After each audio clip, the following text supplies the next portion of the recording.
Quand on parle de protection des terminaux, des PC, des stations de travail, les entreprises doivent faire un choix entre deux options.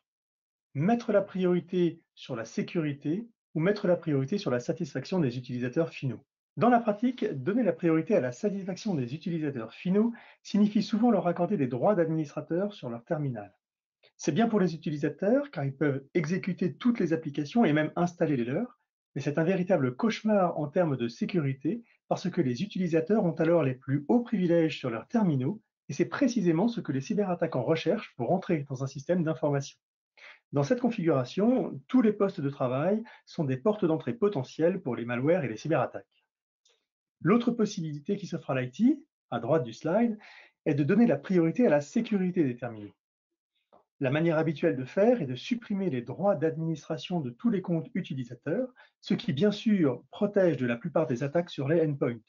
Mais cette solution présente plusieurs inconvénients. D'abord, certaines applications ont besoin de privilèges pour fonctionner normalement.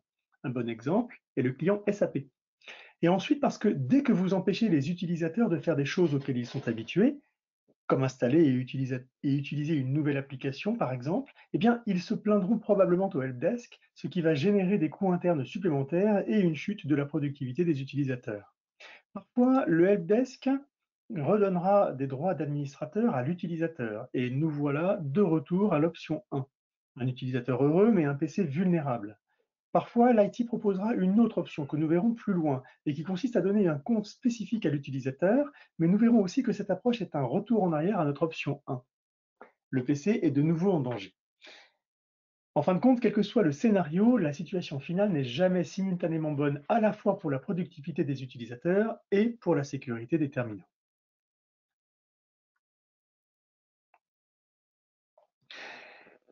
Il existe heureusement une solution à ce problème. Elle consiste à appliquer le principe du moindre privilège, en anglais POLP, Principle of Least Privilege. Le principe du moindre privilège exige que chaque utilisateur, programme ou processus ne puisse accéder qu'aux informations et ressources nécessaires à son objectif légitime. Pas moins, pas plus. Mais pour mettre en œuvre ce principe, le service IT a besoin de solutions efficaces et transparentes pour les utilisateurs afin de ne pas impacter la productivité de l'entreprise. Et c'est exactement ce que propose la nouvelle solution de gestion des endpoints Walix Best Safe.